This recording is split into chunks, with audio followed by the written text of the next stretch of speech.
Welcome once again, friends. So the reading for tonight is March 15th. Treat differences of opinion respectfully. You may then find agreement between what at first looked like two irreconcilable points of view. I'll read it again, it's a small one. Treat differences of opinion respectfully. You may then find agreement between what at first looked like two irreconcilable points of view. And needless to say, this is a very important, it's a situation, shall I say. It's something we come up all the time, and it seems so important. It seems almost as if it's not my way, then people take it to be a great loss. It's like as if, maybe you can imagine, I'm also a doctor. I often speak of end of life situation. I think I myself think about it more often. I've seen people leave their body right there in front of me, and I often try to go deep in that aspect, that what will that moment be like? How should it be like? Master has also spoken about it. He says that's actually called the final exam. It's very important. He says how you leave the body. What are your thoughts? What's your state of consciousness? We can actually think of everything that is happening, so which has happened so far, which is going to happen in the next few years, till time comes to leave this planet, this earthly plane. Till that moment, everything that is happening, good, bad, neutral, that is how we define things, mostly outwardly. Master says everything is actually just a test. It's like you're in a school. The purpose is actually not to stay in the school forever, or to even expect that. That will be, if we can see it from this lens, it is absurd. He says, but the goal is to see what are the lessons I have to learn. Everybody is a student, everybody has different lessons. And he says, then when we leave, we should pass with flying colors. We should graduate from this place. And the point was that how do we go through life? I was saying, we think, it was they didn't listen to me when I wanted to do something. Or in that meeting, if it was done this way, this would not have happened. Or, didn't I tell you this 10 years ago? So many times people would look back, if my childhood was slightly better, if that decision, if that opinion of yours, one may tell their parents, if that opinion was not there, it would have been a different story. But why go in the past? Who can change the past? So let's look at this beautiful aspect that Swami Kriyananda Ji is trying to show us, that even if opinions are differing, which actually, let's accept it, happens, and I will add, should happen. After all, human beings are not supposed, God didn't create us. Nature hasn't designed us to walk like ants, one behind the other, just like almost mechanically, like automatons. Master says that I don't attract such disciples. He says spiritual gurus who want mindless obedience, mindless discipleship and disciples, they attract such people, and the work will go in that direction. But human beings, given the creativity they can express, the abstract thinking they have, actually abstract thinking has now been found by doctors also to be situated in the frontal part of our brain. So when we think something, or creativity is over here, decision making is at the spiritual eye, foresight is at the spiritual eye, means also the prefrontal lobe of the brain. That is where all these qualities which are so predominant in human beings are situated. In animals, they don't have a flat forehead, almost none of them. They have a sloping forehead. They don't have the prefrontal lobe. And Kriyananda Ji would often say that probably they don't think as deeply. They may see a beautiful sunset and a turtle would think, I wonder if I can eat that. It would not maybe shed tears of joy at the beauty of that sunset, but human beings can, get abstract, and rightly so, and can go actually in what a better term for our use would be, into a state of super consciousness, or move in that direction where we feel that, yes, this is making me more happy. So how can we have differing opinions but still have respect for one another and go ahead? I'll share another statement of Swami Kriyananda Ji which may share, bring some light to this topic. It's a very practical statement. Because, in 1997, I think it was, somewhere around that time, a leading newspaper approached Kriyananda Ji in America And I think the question they asked him was, what is the secret behind Ananda's success? He established Ananda communities. And Swamiji says, how are you defining this success? That will help me give you the proper answer. They said, well, sir, in 1969, when Ananda was registered in America as a community, 1700 other intentional cooperative communities were registered. Today, only 3 are surviving. And Ananda has not just survived, it has grown into different continents, and the work has been so vibrant. We want to know what is the secret behind your success. And Swamiji gave quite a few. But one thing on which he elaborated was, he said, in a community, many times, especially intentional community where everybody has come with a very clear intent to lead, maybe, let's say in our case, a simple spiritual uplifting life, to contribute to the community or society through those spiritual ways. He says sometimes, many times actually, we can come to differing opinions. And he says, but at that time, we should ask 2 questions. One should be, what is trying to happen over here? So it is not a matter of your opinion or mine. Perhaps one of them is correct. But it is not so much a matter of our opinions than what is really trying to happen. What is the right thing that should come out of, let's say, a meeting? The second thing he said was, he says, many times you have to make a compromise. In his own case, in his own community, he says, many times I had to make a compromise on perhaps not central issues. He says, when it came to a principle, he says, I was immovable. But if it was something which was not sacrificing the principle, for example, he had a deep desire to, I think, design the buildings of one of his communities in a certain way. And he says, but when people came, their families and needs were different, and they expressed their the longing to make it the way they felt, inspired to or were happy to. And he says, I thought about it for a moment, and he says, then I had to sacrifice that ideal of suggesting to people that why don't we all have it in more or less a certain pattern. And Swamiji said, I sacrificed that. And then he says, on the other hand, people then respected me that, that okay, we will listen to you for other things. He was actually the spiritual leader of that place, and he says, on the spiritual terms, the principles, the ideals, the direction of the community, the global work, he says that I was always free to have. And he says he also learned that you have to give some and you get some. So the 2 principles, the one I want to talk about is, if it is not a matter of principles, let it be. Now here too, our logical mind would say that, but no, there may be a great loss if we make a decision today and the opinion is different from mine, then it will turn out different. And I would say, think about it. Perhaps opinions are of different kinds, or they are seen through different lenses. An opinion, our own opinions change in life about a person, for example. We may know them to be a certain kind, but if they do not prove their trust or worth repeatedly, we may say, I was wrong about him. Or sometimes you are totally wrong about somebody, and they turn out to be the person who is always praying for you, perhaps, caring for you. When you really needed something, they went out of their way to help. So what happens is, Kriyanandaji said, our reason follows our feeling. And the feeling is of the heart. He says, if the feelings are disturbed, he says, our opinions, to the degree the feelings are disturbed, the opinions will be differing. That is called, let's say, a bias of opinion, a bias of emotion.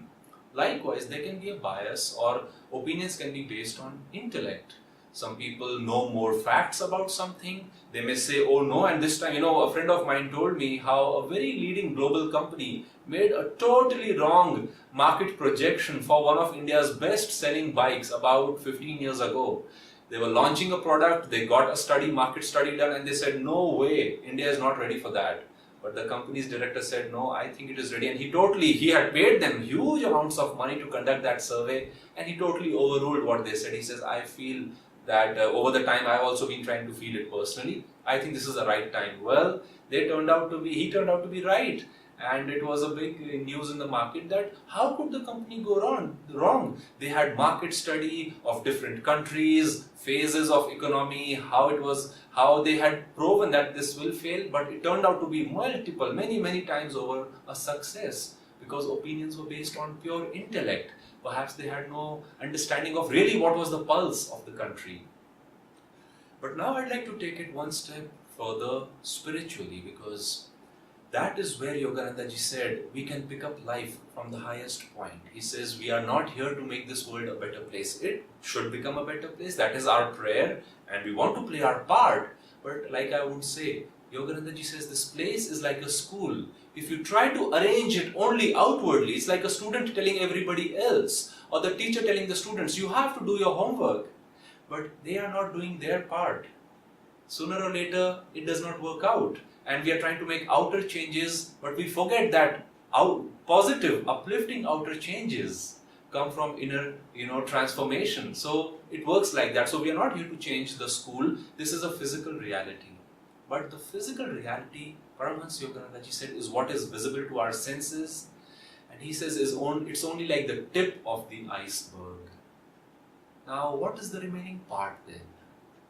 Once somebody asked Swami Kirananda ji, we believe in reincarnation. He said, sir, how much of an impact does our past have over our present life, shall we say? And Swamiji's answer was, he said, well, almost all. And isn't that amazing? Isn't that worth contemplating? Almost whatever is happening right now, whatever probably will happen, it's already set into motion by something. What is that something? We can, yes, call it physical past lives, but I want to move beyond the physical into what Yogananda ji called the realm of energy. We now know through physics that matter, the hidden reality behind matter is energy. The hidden reality behind energy, Yogananda ji says, is actually thought. Thoughts are actually not ours. He says the thought is already there, and what kind of thought you have, how you put energy, determines the matter manifestation. But he says even beyond thoughts is something called consciousness. And for devotees, the goal is to reach cosmic consciousness, super consciousness. Paramahansa Yogananda ji was once cooking, and his consciousness was at the spiritual eye. And somebody asked him, sir, you're making food for so many people, why don't you taste the salt? And Master said, oh, I've already tasted it while I was cooking. I taste food at the spiritual eye. Or my consciousness is always at the spiritual eye. This is the seat of enlightenment. Swamiji said, he told us, you can make very rapid spiritual progress if you can calmly remain established at that spiritual eye, at that point between the two eyebrows, to uplift your consciousness. So let us understand how consciousness works when it is outwardly somehow not supported. The logic does not support it outwardly in the physical reality. Well, I'll give you a very fresh example. We inaugurated a house this evening in Bhosle Nagar, where our city center is, and this house was gifted to us by a friend. And I want to share the story though. We were looking for a house, how we go about, you ask some people if they know. We then also hired a broker, and the broker started showing us some places. And we were looking for a 1 to 2 bedroom apartment. And they say when you are trying to seek, let's say, the opinion of God or God's will versus man's will, as Swamiji used to say, we should always remain open. We never know how he will whisper. We can feel that as intuition. Somebody may come up and say something, and you think about it, you say that feels right. And hence the importance of even viewing our own opinions, reflecting on them, keeping the possibility open to change them if need be. And so we were looking for a 1 to 2 bedroom apartment, and this agent says, sir, I have a 3 bedroom apartment, very spacious, really good. The balcony actually has been converted into the 4th room, so it's really big. I said, 4 bedroom, we don't have that budget, it's too big for us. He says, but what's the harm in taking a look? And the way he was saying, I said, well, there's certainly no harm. He says, I'll have you sit with the owner itself. I said, well, that's quite transparent, let's go. And we went to the owner's place a couple minutes away, and lo and behold, when I rang the bell, the person who opened the door was a lady I knew. And I thought I had seen her a couple of years ago, and she greeted me, she remembered my name. And I said, oh, I thought I had seen you in our meditation classes. And she said, yes, I came, my husband has come so many times.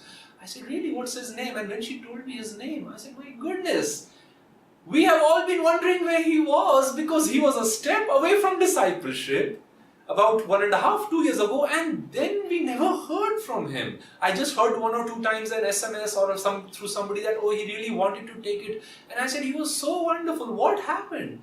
And she said, oh, he's busy. He was traveling. The long story short, the broker was sitting and looking at our conversation and tea and coffee and snacks pouring left and right. And he was wondering what's happening. We sat there for 45 minutes talking about everything under the sun. Then the devotee came and he says, oh, you are looking for a place. I have that house. It is my own family house. My children were born there. I want to offer it to Paramahansa Yogananda ji as a Guru Dakshina. Total free offering. Please stay there. We were looking this place for a place where, our sevaks or devotees who serve, sometimes we have a 9 to 12 meditation. So at midnight, it's hard for many devotees to travel back home. So where they could stay, serve, sleep, rest. This place came at the right time. And so, but the broker had some opinion. I had another opinion. Somebody else was saying this is right. We should stay at the center. We should not stay at the center. Let's make some rules. And all that has its place. It is part of the process.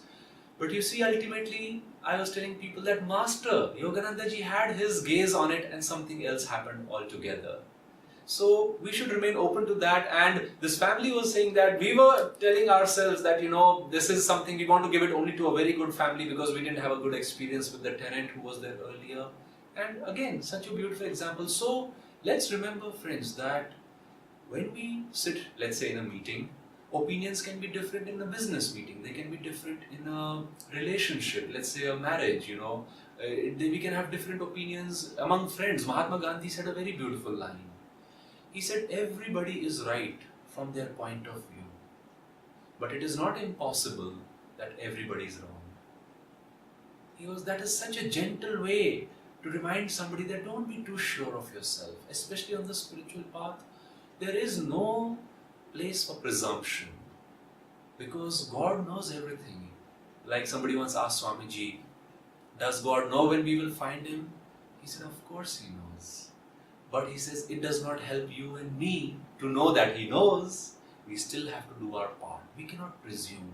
We should not, for positive or negative, that it won't happen. Sometimes we get dejected. Sometimes a false spiritual pride can come. So as we are making these decisions, as we are moving, and let's talk of something Swami is saying over there, mutual respect for one another. Why? Because everybody is trying their best to understand reality. How do we come about, how does, another time I remember, Swamiji would say that there was a very important decision in his life to be made. It was a legal issue, and he was away, and a team had chosen a lawyer. And when Kriyananda ji came back, they had a meeting with him, and Swami says, right away I could see he was not the right person to contest for us. And he says, we would have lost. But he tried to explain it, and everybody said, oh no, Swamiji, you don't know his credentials. And he says, when I saw that emotions were running high, he says, I stepped back, I gently prayed to Divine Mother, my life, my work, everything is in your hands. I'm happy. He said, I have never lost my inner peace because of other people's opinions about me or about what I've been doing. I've tried to maintain inner calmness at all times. Now what happens is, when our breath is calm, first of all, personally for us, the mind gets focused and we make the right decisions. But if you happen to be a leader, if you happen to be a person who has to interact with bigger and bigger teams, at that time you will see, friends, that if somebody at least in the team can always remain calm, then you will see that there may be some deviations from what is trying to really happen, but the end result, like they say, as long as there is one soldier standing, God will flow through him. But if everybody is fighting one another and they bring the house down, emotions, my way is right, I know what is the right way, then there is loss of respect, there is disharmony. Yogananda ji said, how do you work in a team? He says, of course you need, what happens sometimes, it is quite possible that somebody in the crowd is right. But democracy, for example, tries to please everybody. Swamiji says it is the best model we have so far for the world. But he says in Ananda, we just don't go by democracy because we are trying to follow the will of Guru, the will of God. He says, then how can, now one of our acharyas once made a beautiful comment. He said, when I started working to expand local work into a community, he says, I quickly realized that there can be two wills of God. Of course, that was a joke, but what he was saying is everybody could get so emotional and feel, oh no, my way is right. But again, like I said, we all go into that, but we have to learn the lessons. Kriyanandaji says, how can you be sure of what is right if God is saying the right thing to you? He says, by inner calmness. Faith, he says. Faith, the Hindi word for faith is Vishwas, which for a meditative person is extremely important. It means when your shwas, your breath, when you're without breath, when you're in the breathless state, miracles happen in moments of breathlessness. In that state of consciousness, Master says, God comes, His will manifests.